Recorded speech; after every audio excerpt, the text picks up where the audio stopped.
اول مره اعرف ان في نودلز معموله بالشاي الاخضر، وكمان بيقولوا ان النودلز من جوه لونها اخضر. ازاي لونها اخضر من جوه؟ يلا بينا نشوف فعلا لونها اخضر من جوه ولا لا. هنفتح كيس النودلز الاخضر.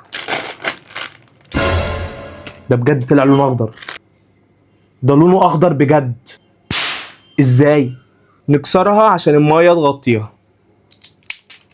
اوه. نسيبها شويه.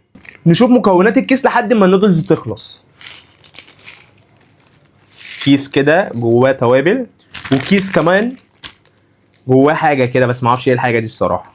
انا متحمس ادوق النودلز الخضرا دي. كده النودلز خلصت، هروح اصفيها واجيلكم.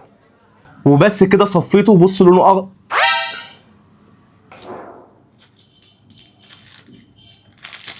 الاعشاب فيها شاي اخضر بس ما اعرفش الباقي ايه. بصوا يا جماعه، وانا بقلبه ريحه الشاي الاخضر طالعه قوي.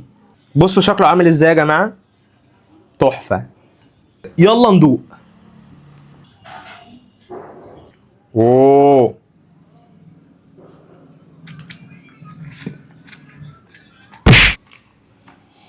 بجد الطعم مش متوقع، طلع طعمه حلو. ازاي؟ ازاي بجد؟ جامد.